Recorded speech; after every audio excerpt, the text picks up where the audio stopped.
Critical thinking has always been considered a threat to society. This is just, as it were, a gross manifestation of that fact.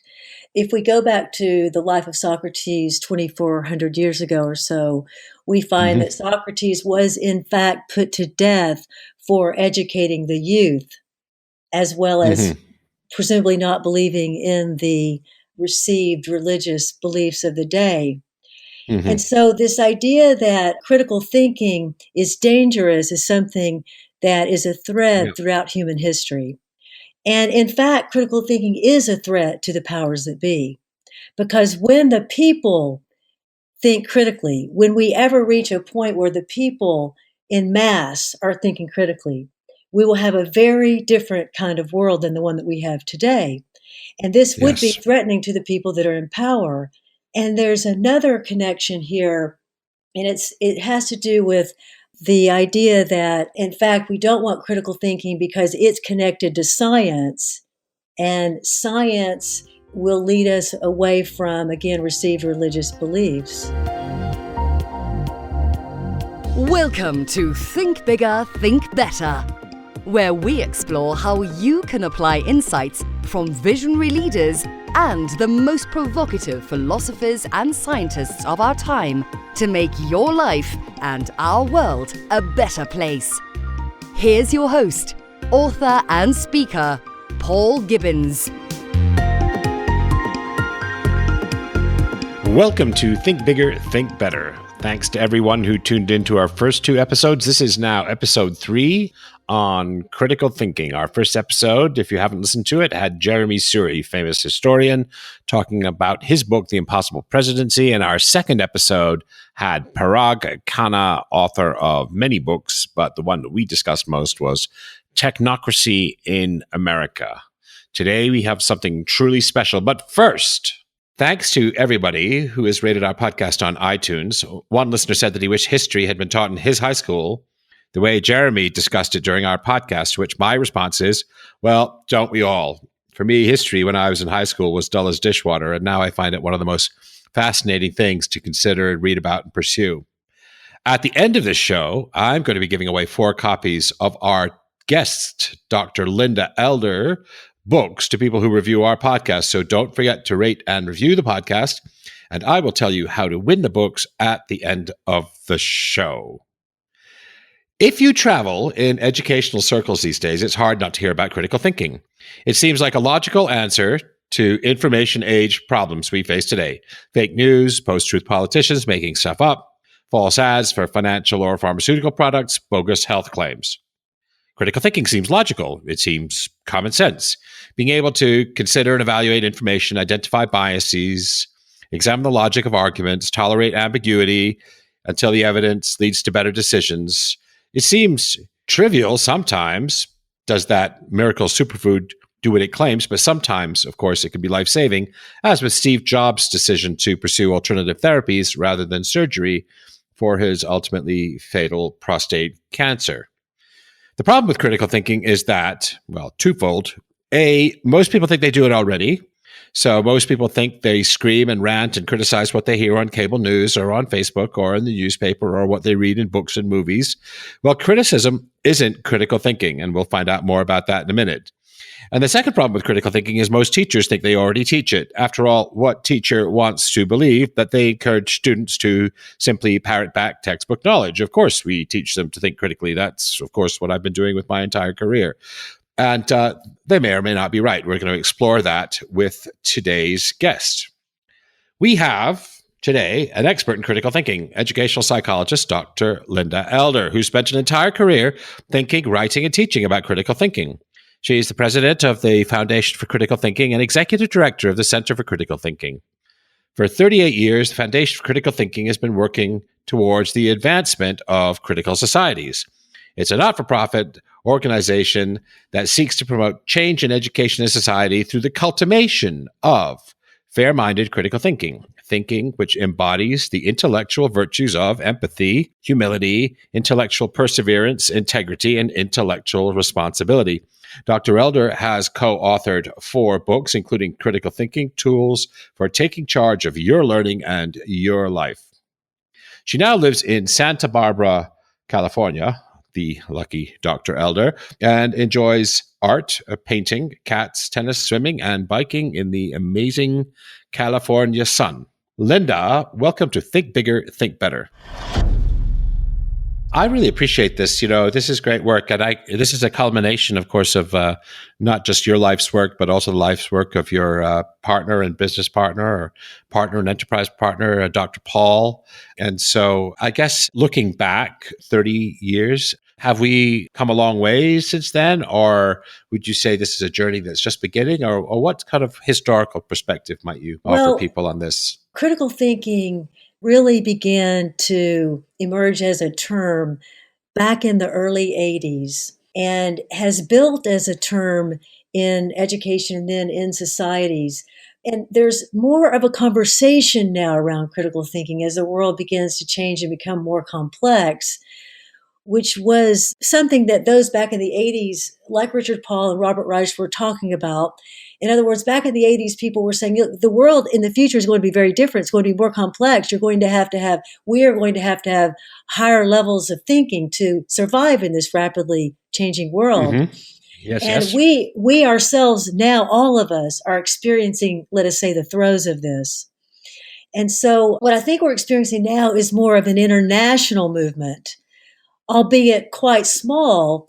There is a thread. There is a thread of people throughout the world who very much want critical thinking and are doing very important work to advance this. So we're a long way from achieving the goal of rational societies throughout the world, but there are pockets of wonderful things throughout the world. Most people think that they think critically already. The most professors and teachers think that they teach critical thinking to students. So, Linda, are they right? Well, they're partially correct and they're partially incorrect. Every human being does some critical thinking. And by that I mean that each of us makes some critical thinking moves. Anytime you ask a question that shows that you are trying to clarify someone else's thinking, then that's critical thinking. That's an example of. Anytime you bring in relevant information, that's an example of critical thinking. So all humans do some thinking at a high level in some ways, and relatively speaking. And so everybody makes some critical thinking moves, but we are missing an explicit awareness of the tools of critical thinking, largely in human societies, so that though we are engaging in critical thinking to some degree, we know that we need to be engaging in critical thinking at a much higher degree. And we can also look at our graduates from our colleges, universities, high schools, graduate programs. We can see glaring deficiencies in critical thinking skills, abilities, and traits. Cool. So sometimes we do it, sometimes we don't. When we do it, we're not necessarily doing it consciously. And most people are doing it unaware of, if you want, the suite of tools that are available to them that would help them. And when we test and try and test for, are people doing this in society, we find that by and large, we're not doing it nearly as much as we think we are. Correct. And the evidence shows that again and again. Yeah. Right. So what is it then? So what's the stuff we're not doing then? Well, I think that one of the main problems that we face in human societies is that we don't understand the role that reasoning is playing. We don't recognize ourselves as reasoners. We don't understand that there are parts to our reasoning that we can analyze and that we can assess. We are thinking, as it were, by hit and miss. We learn from one another and maybe we think a little bit better in certain domains of our lives, but we lack these tools. So reasoning, though it is everywhere in human life, and though we can't get away from our reasoning, and though we're often victimized by our reasoning and by others' reasoning, we don't have a sense of what reasoning actually entails. So we don't have a conversation around reasoning. And for example, let me talk a little bit about what reasoning entails. Reasoning entails essentially what can be boiled down to 8 elements. Whenever we reason, whether we're reasoning at the highest level or the lowest level of quality or somewhere in between, We are reasoning with a purpose or a set of purposes. So purpose is a part of reasoning. We also ask questions. We pursue information. We make inferences. Our thinking begins with assumptions based in concepts. And our thinking goes somewhere in terms of implications, and we come from a point of view. So the 8 elements in brief are purpose, question, information, inferences, assumptions, concepts, implications, and point of view. And if we all understood these concepts and understood these parts of our reasoning, then we could do a better job of deconstructing reasoning in every part of human life. So let me see. So we've got our 8 elements now. Now, sometimes, as I said to you as we were chatting before the show, I teach critical thinking to graduate students who are MBA students. And we spend a ridiculously small amount of time doing it, and we introduce the 8 elements. Now, I would say that students could parrot back to me the 8 elements if I did them on a quiz, or if I gave them a quiz, a multiple choice quiz that said which of these are in and which of these are out, which of these are critical thinking and which aren't. But I dare say that's a long way from them applying it in their life on day-to-day problems, whether it be at the grocery store or reading a product ad or reading a news article or reading a scientific paper or reading an introduction to a financial product or whatever it is in their day-to-day lives. So I guess my question is that how do we get people to use the abstract models that are foundational in critical thinking? How do we teach it so that they use it? Well, that's a good question, because one of the things about critical thinking that's true is that I often say it's so easy, it's hard. That is, the fundamental concepts are basic, they're foundational, and as it were, easy to understand initially. The difficulty with anyone taking ideas seriously is how to get them to internalize the concepts so that then the concepts, as it were, live within them and transform them. It's like learning to play the violin. You can see a person highly skilled at playing the violin, and this person can hold the violin in a certain way, can explain to us what the playing the violin entails, can play a little for us, and it may look somewhat easy on the surface, but in fact, it's going to be quite difficult for us to learn to play this instrument. And the only way we can learn to play it is to internalize its essential foundations and then apply them over and over and over again, many thousands of times. Mm-hmm. And so people will hear things like, well, of course, there's purpose in reasoning. Yes, of course, I have a purpose in my marriage. And I could say, well, what is your purpose, though? And what is your purpose right now in this conversation? And what is anybody's purpose at any given moment? Are you using the term on a daily basis? Do you just say, yes, I understand purpose in thinking? Right. Very good. Good. Yeah. It's interesting, think about the way that I used to teach it in my class or something like that. The way we teach it is exactly the opposite of how you teach critical thinking. So we teach someone a framework and expect them to parrot it back rather than ask them to think critically about the framework. Where does it work? How could I apply this? What are the flaws? What are the logic? What are the information that, all of those kind of questions that we'd expect an inquisitive learner to ask. Well, right. Well, we've known for a very long time in terms of the research that parroting back is not the same as learning. And we now live in an educational world which is just bombarding us with assessments ad nauseum. And these assessments are supposed to show whether and to what degree we are engaging or will engage in critical thinking and whether we have these skills or those skills. But any of these inauthentic assessments will not work to tell us whether and to what degree you will be rational at any given moment in real life. And that's what we really need to know. Do you bring these tools to your marriage? Do you bring them to your civic decisions that you make? Do you bring these to your family? Do you bring these into the workplace? Do you really live these concepts? That's what we need to know. And we can't get at this through these tidy parroting sorts of exercises. Yes. So I know there's more to critical thinking than just the elements. I know that there's skills and there's a mindset or dispositions. Why don't you outline for listeners what the skills or what the mindset dispositions are in your critical thinking model? Yes, let me explain. I've talked a little bit about the elements of reasoning. These we need to have in order to analyze our thinking, to take apart our reasoning. And then when we've taken it apart, we also need to then assess it. So I know what your purpose is. I know what information you're using. I know what your inferences are, but then how do I assess your inferences, your judgments? How do I assess the information that you're using? Here we need intellectual standards such as clarity, accuracy, relevance, depth, breadth, logicalness, fairness, significance.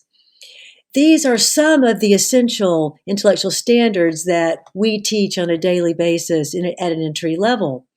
And so when we put together the elements and the standards, then we begin to get skills. So can you accurately represent an argument that someone is making? You see, that's a skill. Can you bring in relevant information? And then are you excluding relevant information that you don't want us to see? See, it gets complicated very quickly.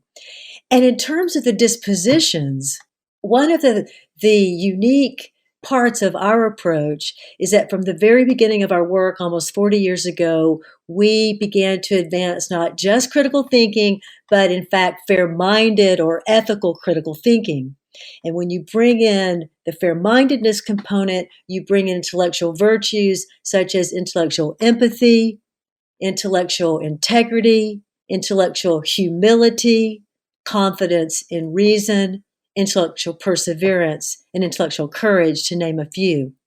So in critical thinking, as we're aspiring towards becoming better persons and more critical persons, we are going to be using the elements of reasoning, the intellectual standards, as we aspire to these intellectual virtues. So there's a whole lot to this. And I guess one of the questions is, I mean, I would imagine just understanding the elements and the mindset and the intellectual virtues and the intellectual standards, that by itself could take an entire semester in a college course. Is that the right way to teach it? Is it, you want to dump all this, or is it best if you want woven through other curricula? So they're learning some of it in history, and they're learning some in English, and they're learning some in mathematics, and some in science. And so it's part of the curricula. So they're not learning about critical thinking in a context-free way, abstractly, but they're learning to apply it in each of the academic situations in which they find themselves. How is it taught, and how is it best taught? Well, I believe it's best taught using both approaches. That is, I believe that all people need access to the fundamental theory of critical thinking, and they need a course or two in learning that theory. Of course, when you're learning critical thinking theory, you're also going to be applying it to some questions. So there has to be content or context that we bring with our initial teaching of critical thinking. But we also need critical thinking to be taught explicitly within all academic fields of study. And in fact, most academicians would say that they are teaching critical thinking. This is what this research repeatedly shows. And yet, what we find when looking at their actual coursework, often we find that the faculty members themselves do think critically within the field, but it doesn't follow that they're fostering critical thinking in their students. And so we need to take critical thinking seriously within all domains of human thought, all academic fields, because all academic fields presuppose the foundations of critical thinking, even though they often themselves do not understand them explicitly. Yeah, by the time someone has a doctorate or who's been a professor for 10 years, they ought to be able to, at least within their own domain, and I'm going to ask a question about that in a second, but within their own domain, they ought to be pretty excellent at it, I should imagine. But does it transfer between domains is, of course, an interesting question. As someone who's a historian, who's a very adept critical thinker, is a historian, does he apply that when he's reading an ad for a health product or for a financial services product or a news article? Well, that's true. Okay, so there are at least two questions in that. One is, to what degree do we transfer our critical thinking abilities from one domain to another? And in fact, I think the research shows that we're not very good at that. We're highly compartmental thinkers, and this explains how people can do very horrible things to someone on the one hand and be kind and loving to someone else on the other hand. Yep. So that's an interesting, fascinating problem by itself, right? So we're not integrated thinkers, and the best thinkers integrate their learnings and understandings across the domains of their lives. This is a very high-level skill set in critical thinking.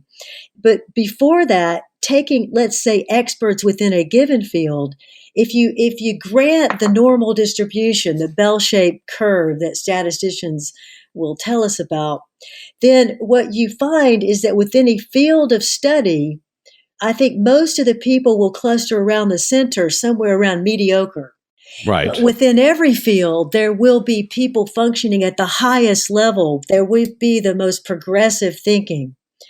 And these are the people who are often critics of the field, and therefore they're ostracized by the masses within the profession. And they're also thinking at a much higher level about the questions within the field. So within any field of study, there are going to be better and worse thinkers. And those that are thinking at the highest levels are the ones that are engaging in higher levels of criticality, either implicitly or explicitly. Absolutely. So let's take it slightly away from the academic realm. I'm a consumer. Say I have a master's degree in marketing or something like that. I'm raising a family. I have a job. How might I approach, say, an article? Say I read an article online. It's one of my interests at the moment is news literacy. Say I read an article online. How would a critical thinker approach that?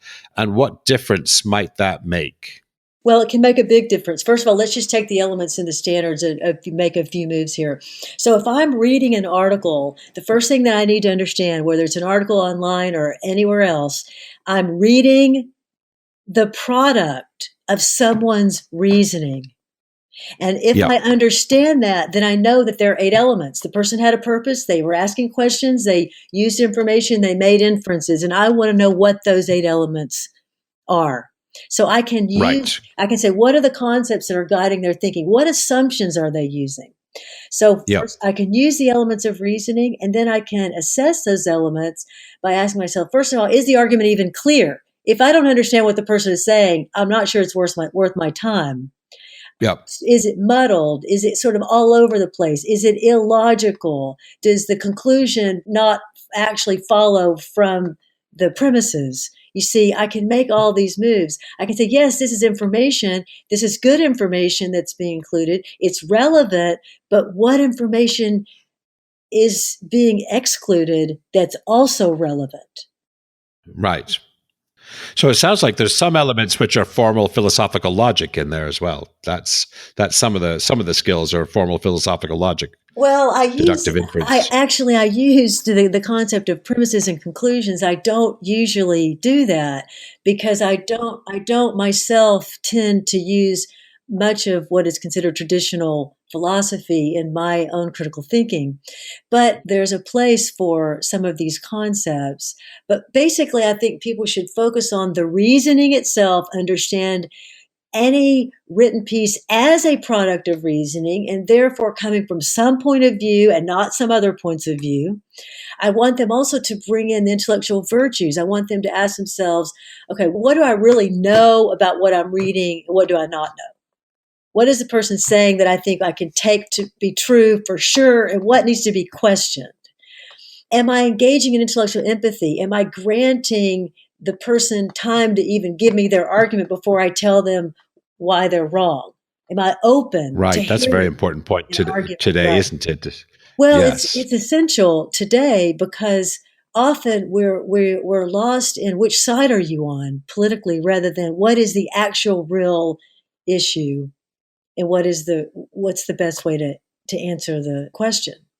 I doubt I have any listeners, and I'd include myself, unfortunately, within this, who prejudge an article or a news story or an advertisement, depending on the source. We are already reading it with a point of view of, either a highly skeptical, cynical point of view, or an open to stuff that we agree with. We read with a point of view that's too open or too uncritical, and with stuff that we start, something from a news station that's opposite of our point of view, we start the opposite way. And that's not critical thinking. So that sort of prejudgment of argument before, in a sense, giving it that's the fair-mindedness you talk about, I think, partly. Well, yes, and it's easy for us to err on either side, you see, because we're eminently fallible as humans. So no matter how well you understand the theory of critical thinking, you will still often be biased. You'll still often be prejudiced. You'll still often fail to make good judgments. Why is that? It's because it's not easy always to figure out what is the best approach. Most of the issues that we face now that are pressing upon us are highly complex. Sure. Of course they are, yes. And if we got the best thinkers together in the world to address those questions, we probably wouldn't be able to answer them, because we wouldn't even agree on the questions themselves. So critical thinking doesn't make things more simple. It makes things more clear, and it helps us take things apart more easily and to use better logic in reasoning things through, and to make very fundamental but very easy moves. Like, as I said before, what information are you leaving out, though? You see, a second grader can ask that. Yes, indeed. And so the human mind is complex. I have a question about at what age, but before I go on to that, how would a listener know they weren't thinking critical? How do you build in this sort of self-diagnosis for people? Is it awareness of cognitive biases, or awareness of pre-existing prejudices, or is that enough? How do we begin to get people to, because the first step, if you wanted this to be society-wide, 360 million Americans and 1.7 billion Chinese, say the world would be a better place. We'll grant that the world would be a better place if everybody did this more. I don't think that's a very difficult argument at all. So say we think that's the case, then the first step is going to be people have to self-diagnose. So other people aren't going to learn to think critically if they think they already think critically, I don't imagine. So how do people self-diagnose? How would my listeners self-diagnose and say, gosh, I'm really not thinking critically, even though I think I am? Oh, well, first of all, many people are uninterested in self-diagnosing. So you have to have, as our late founders said, you have to have an abiding interest in the problematics in thinking. And I would argue in your thinking. So first of all, that's presupposed. So you come to the table with some intellectual humility, because if you don't have that, then you come with the opposite, which is intellectual arrogance, which means you already know it all, which means we can't help you. But if you begin with the idea that, like Socrates said, I know nothing, maybe that's what you need to begin with. I know nothing, which is, he didn't mean literally, but it was the idea. So what I would say that we need, beyond some hefty dose of intellectual humility to begin with, is we need a cohesive theory of mind. And you get the cohesive theory of mind through understanding reasoning and the elements, the standards, and the virtues that we've discussed. You also need to understand and have a cohesive theory for the barriers to critical thinking, for self-diagnosis. And here I mean specifically everything that falls under the category of egocentric thinking and everything that falls under the category of sociocentric thinking. So in our dynamic interactive model, we bring in the positive side, the elements, the standards, and the traits, and then the negative side, the barriers, egocentric and sociocentric thinking. Now, these are complex concepts, but all of us have a sense of them, both of these concepts intuitively. So selfishness is a form of egocentric thinking. Arrogance, intellectual arrogance, thinking that you know more than you know. These are examples of egocentric thinking. We see these all around us every day in our interactions with people. We also have a sense, all of us, of groupthink, that together people working in groups often don't think very well because they're Mm-hmm. influenced one another in all kinds of ways that social scientists have been uncovering for us for decades now. But what is a mistake is to take something like, let's say, bias theory and think that that's all you need to have to self diagnose. First of all, bias theory is not one theory, it's multiple concepts within a specialty. And these specialties have grown up within the social studies area for, as I said, many decades. So, what this means is that we're getting a lot of things thrown at us from the fields of research. But how do you bring that into a comprehensive theory of mind that you can use every day as you go through your complex world? And I think that's where we have to boil it down to fundamental concepts that we understand that will give us a lot of, let's say, power in the fewest number of concepts. So, in other words, if I understand that I'm often, very often, egocentric, then I can say to myself, well, how am I being egocentric right now? I mean, am I talking too much so I'm not letting anyone else get a word in edgewise? You see, is it my way or the highway? My group is all, more for my group. And if that means less for everyone else, well, that's all right too. You see, we have got to call ourselves on our own nonsense. We've got to pause in that moment of cognitive dissonance and say, maybe I'm the one that's in the wrong here. So Sure. Yeah, these are yeah, some yeah. concepts that can help. Well, very good. So, I mean, let's say we could. So, I'm imagining, and I don't know if this work has been done. There should be a sort of a staged model, a developmental model of critical thinking that starts with kindergartners. Kindergartners should be able to, in the very elemental things, and there must be some stages of critical thought that are available to very young children. We would want a pedagogy that goes from K through 12, or actually K through far beyond 12, really, something like that. So at every stage of the way, building on the foundations that you can teach kids that are kindergartners about asking good questions, understanding purpose, understanding evidence. How do I know what I know? Where is their doubt? Where might I be wrong? All of these kind of self-directed questions. So, is there a curriculum for children that starts with a young age? I think who's it said give a child at the age of 7? It was the Jesuits, right? So maybe we need to start them young. Is that right? Yes, let me just answer that. It's somewhat of a complex question. It's easy and it's difficult to answer.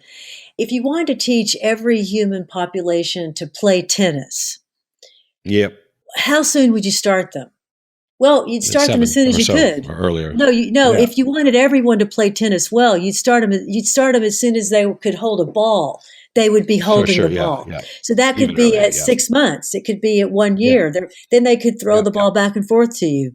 Well, Mm-hmm. reasoning, teaching people to reason at higher levels of quality is, in essence, equivalent to that. When do you begin asking your children questions that help them question the moves that they're making? This is critical Right. thinking. Well, we do that as soon as we can, and we Of do it as course. often as we can, and we do it as well as we can, given that every single human being is individual and unique. And so I think one of the problems we have is the whole concept, the whole idea of levels of learning, grade levels. I think that's problematic. We have competency standards that people can read in one of our thinker's guides. We detail those, but you can't just say, well, let's see, when do you introduce inferences? Well, I can introduce inferences at the kindergarten level, but Yeah. the students would only have a little bit of understanding of what that means, and they would get a better understanding as we move through the grades. But we would be focusing on, as it were, all of the element standards and the traits to the degree that we could Mm-hmm. anywhere we can in human life. So if let's say you're reading your children the story of the gingerbread man, well, what's the real deeper meaning of the gingerbread man? Is there one? Is there one that we can tap into? What was really happening? Well, the gingerbread man, first of all, is a character that was created, not real, but he becomes real And when he becomes real, then he's like a human. And now he's running for his life. And these people are trying to Yeah. chase him and kill him and eat him. So Yeah. this gives us an opportunity, this kind of work gives us an opportunity to ask good questions.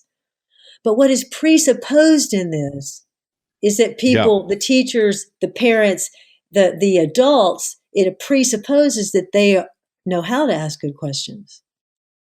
Yes, it's one of these things that in the world that we imagine parents are asking their children, helping their children up the ladder from a very young age, just as someone who's an athlete is throwing a football with his child in the backyard.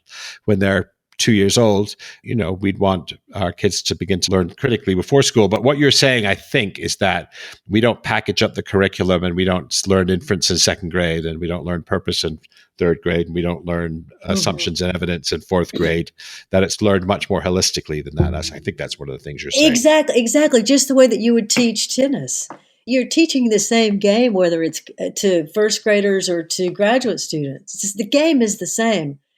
But you can't expect the same level of quality at every, quote, grade level. But as I said, I would go further, nor can you expect it person to person. In other words, if I take a group of students, or you take a group of students that you've taught, if you're teaching 30 students, every one of those students is thinking at a different level. Right, every one of those students is thinking something different. And we have to embrace that if we're going to understand how to teach reasoning and skilled reasoning. Very good. Let me finish with a couple of questions. One question is slightly more provocative. It's slightly more political. In doing my research on critical thinking, I saw that the Texas legislature actually put a codicil in one of their provisions that they didn't want schools to teach critical thinking. So, in fact, I don't think it passed. I think they were considered trying it rather than actually trying to ban critical thinking. How is critical thinking a threat, or how did these legislators imagine that critical thinking might be a threat to society? Well, critical thinking has always been considered a threat to society. This is just, as it were, a gross manifestation of that fact. If we go back to the life of Socrates 2,400 years ago or so, we find that Socrates was in fact put to death for educating the youth, as well as presumably not believing in the received religious beliefs of the day. And so this idea that critical thinking is dangerous is something that is a thread throughout human history. And in fact, critical thinking is a threat to the powers that be, because when the people think critically, when we ever reach a point where the people in mass are thinking critically, we will have a very different kind of world than the one that we have today. And this would be threatening to the people that are in power. And there's another connection here, and it has to do with the idea that, in fact, we don't want critical thinking because it's connected to science, and science will lead us away from, again, received religious beliefs. So I think the answer to your question really is deeply connected to the life and the thinking of Socrates as I, unpack this. So we're going to be raising, in the world that you and I imagine together, because I think we're both advocates for it, we're going to be raising a generation of subversives, and that's going to be a good thing. Well, that's probably too blunt a way of putting it. No, it's a good thing. It's a good thing when we have high-level critics of society, but often skeptics are not high-level critics of society. They're just criticizers. Right. And you can have vulgar thinkers on the right and on the left and everywhere in between. It's really not what your political views are, it's how you hold them. Right, indeed. And part of the spirit of critical thinking is being able to understand another's views and another's reasoning and being able to put aside and have a dialogue. So this is actually enhances dialogue between different factions rather than subtracts from. Exactly. And it opens up our ability to actually hear a point of view to which we are, let's say, opposed. And then we can hear it and maybe hear it to be moved by it rather than hear it to dismiss it. Yes, the dueling tape recorders. I'm going to listen long enough. I'm going to listen long enough to be polite, and then I'm going to say what I might always say to someone who thinks what this person thinks. That when we're thinking critically, we understand first that there will be disagreement, and we invite that. We need dialogical reasoning where we are openly able to freely discuss ideas. We need dialectical reasoning where we are in conflict and we're trying to work out that conflict. But in that process, we're not hating one another and wanting to destroy one another, wanting to kill one another.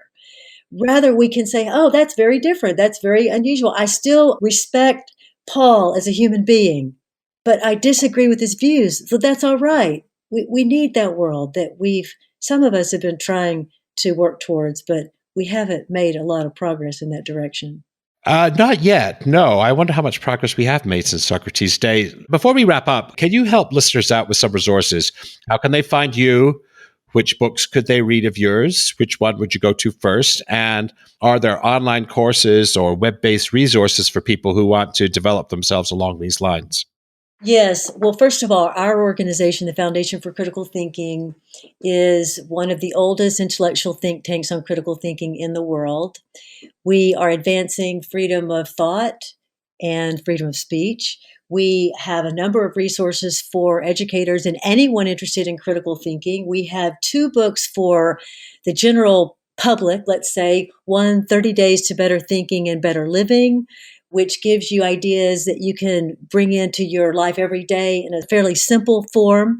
And the other is Critical Thinking Tools for Taking Charge of Your Professional and Personal Life. You can find both of these books and our other thinker's guides on our website at criticalthinking.org.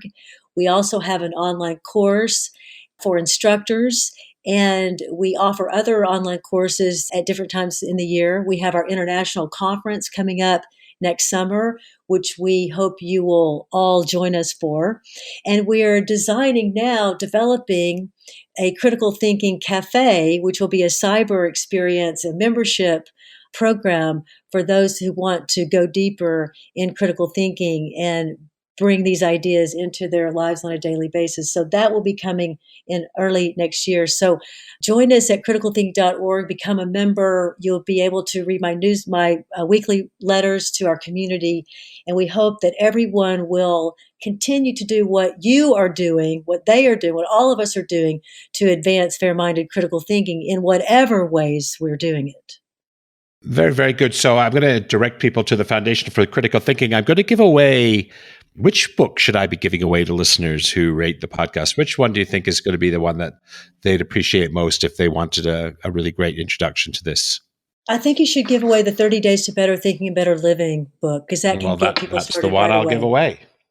Well, I'd like you to put me on the team, if you will. I don't know whether I'll come to your conference next summer or whether I'll take one of your online courses or whether this is just a beginning of a series of talks between you and me or however. But, I think this stuff's really important. The reason I was attracted to getting you on the show, Think Bigger, Think Better, was, of course, I'm writing a book on fake news and truth wars and post-truth politics and mistruths in advertising. And critical thinking is, of course, one of the things that I keep stumbling over and over as being one of the answers to some of the dilemmas we face ourselves in the information state in which we live today. And so I'm thrilled to have you, and consider me a member of the team. Consider me a supporter.